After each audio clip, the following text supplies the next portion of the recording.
श्री राधा कृष्ण चरण कमलेभ्यो नमः। श्री साधन सुधा सिंधु विकारों से कैसे छूटे। जय राधा जय राधा राधा जय राधा जय श्री राधा। जय कृष्ण कृष्ण जय कृष्ण जय श्री कृष्ण। जय कृष्ण जय श्री कृष्ण। परम श्रद्धेय श्री स्वामी राम सुखदास जी कहते हैं कि साधन करने वालों के मन में एक बात गहरी बैठी हुई है कि हम सत्संग की बातें सुनते तो हैं पर वे काम में नहीं आती। इस पर आप खूब विचार करें कि जिसको आप काम में आना मानते हैं वो वास्तव में आपकी भूल है। भूल यह है कि आप उस ज्ञान को असत में लाना चाहते हैं, जबकि वास्तव में आपको असत से ऊंचा उठना है। सुनने में तो आप असत से ऊंचा उठते हैं, पर परीक्षा करते हैं असत के साथ मिलकर। असत के साथ मिलकर अर्थात शरीर, इंद्रियां, मन, बुद्धि में तो ये विकार होते ही रहते हैं और आप उन विकारों को अपने सत स्वरूप में मानते रहते हैं और कहते हैं कि बातें आचरण में नहीं आती। आप साक्षात परमात्मा के अंश हैं, आप में कोई विकार नहीं है, परंतु आपने भूल से असत के साथ मैं और मेरा का संबंध मान लिया। नाशवान शरीर को तो मैं मान लिया और नाशवान पदार्थों को मेरा मान लिया। इस प्रकार असत को मैं और मेरा मानने से आपका असत के साथ संबंध जुड़ गया। असत कभी निर्विकार रह ही नहीं सकता। असत के साथ संबंध जुड़ने से आप असत में होने वाले विकारों को अपने में मानते हैं और कहते हैं कि सत्संग की बातें काम में नहीं आती। विकार तो आते हैं और चले जाते हैं, पर आप वैसे के वैसे ही रहते हैं। अतः आप अपने स्वरूप में ही स्थित रहें, माने हुए मैं और मेरेपन में स्थित न रहें। अपने स्वरूप में स्थित रहने से आप सुख दुख में सम निर्विकार हो जाएंगे। सम दुखा सुखा स्वस्था।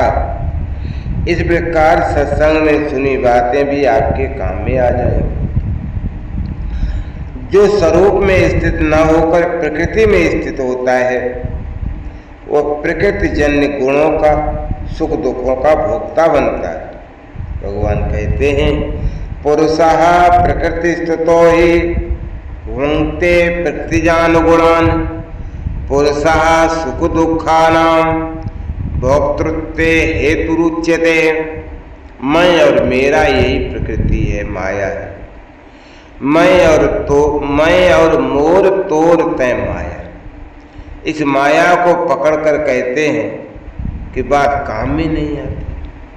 माया को पकड़ने से तो विकार पैदा होंगे, इसलिए आप सावधान रहें, विकारों को अपने में मत माने। देखो जो कुछ दिखता है वो सब प्रकृति का है, अतः अपना कुछ नहीं।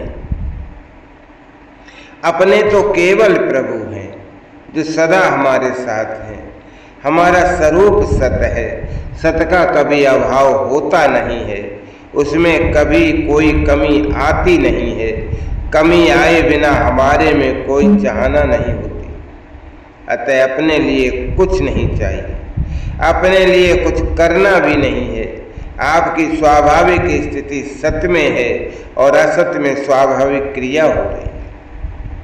उन क्रियाओं के साथ हम मिल जाते हैं और उन क्रियाओं को अपने में मिला लेते हैं, बस यही गलती होती है। इसलिए हमारा ये विवेक साफ साफ रहे कि हमारा कुछ नहीं है, हमारे को कुछ चाहिए भी नहीं है। पुराने अभ्यास से अगर असत के साथ अपना संबंध दिख भी जाए तो थोड़ा ठहर कर विचार करें कि ये तो जानने में आने वाला है और मैं इसको जानने वाला। जानने में आने वाले से जानने वाला सर्वथा अलग होता है। हम खंबे को देखते हैं तो खंबा हमारे में थोड़े ही आ जाएगा। खंबा तो जानने में आने वाली चीज है और जानने में आने वाली चीज जानने वालों में नहीं होती। जिसको ये कहते हैं वो मैं नहीं हो सकता, यह नियम है। यह तो यही रहेगा। भगवान ने शरीर को यह कहा है, इदम शरीरम। अतः ये शरीर इदम ही रहेगा, अहम नहीं हो सकता। शरीर मेरा भी नहीं हो सकता क्योंकि हम स्वयं भगवान के अंश हैं। ममैवांशो जीवलोके जीवभूता सनातनः मनः षष्ठानि इंद्रियाणि प्रकृतिस्थानि कर्षति। शरीर इंद्रियां प्रकृति के अंश हैं। शरीर को मैं और मेरा मानना भूल है।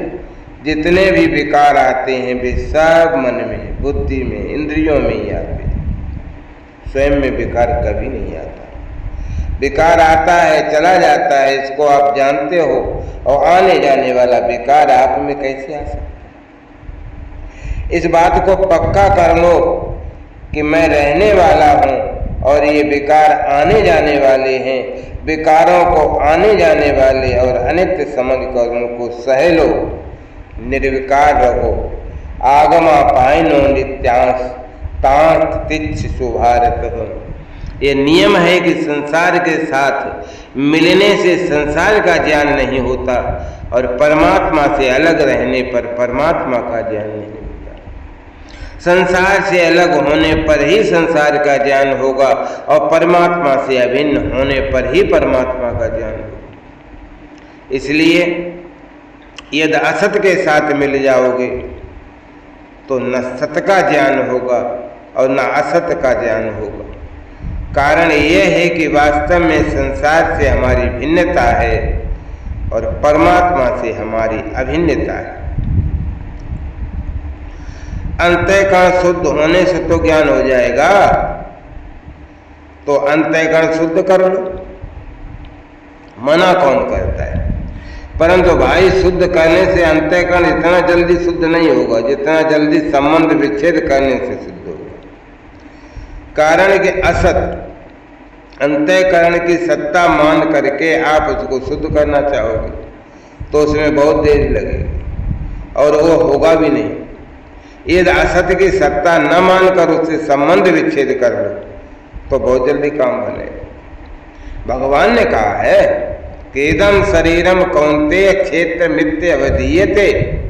स्थूल, सूक्ष्म और कारण, ये तीनों ही शरीर इदम होने से अपने से अलग हैं और क्षेत्र नाम से कहे जाते हैं। जो इनको जानता है वो क्षेत्रज्ञ नाम से कहा जाता है। भगवान ने बात ये कही कि नहीं कही? तो ये तद्दो वेत्ति तम प्राहु क्षेत्रज्ञ तद्विदा। तो उस क्षेत्रज्ञ की दृष्टि क्षेत्र की तरफ न होकर भगवान की तरफ हो जाए। तो क्षेत्रज्ञम चाप्यमाम वित्ति, भगवान भी की तरफ दृष्टि होने से जितनी शुद्धि होगी उतनी अंतःकरण को शुद्ध करने की चेष्टा से भी शुद्धि नहीं होगी। आप परमात्मा के साथ जितने अभिन्न रहोगे उतनी ही आप में स्वाभाविक शुद्धि आएगी। मन में, इंद्रियों में, शरीर में, व्यवहार में, सब में शुद्धि आ जाएगी। कारण कि आपने सत के साथ अभिन्नता कर ली, मूल चीज पकड़ ली। अब इसमें कठिनता क्या है? बहुत सीधी और सरल बात। आप आने जाने वाले असत पदार्थों के साथ संबंध न जोड़कर अपने सत स्वरूप में स्थित रहो। जब आप असत पदार्थों से सुख लेने लग जाते हो तब असत का संग हो जाता है और असत का संग करने के बाद आप अंतःकरण को शुद्ध करने के लिए जोर लगाते हो और समझते हो कि हम ठीक कर रहे हैं। अरे भैया, यही उलझन है, यही असमर्थता है। जोर लगाने पर भी जब काम नहीं बनता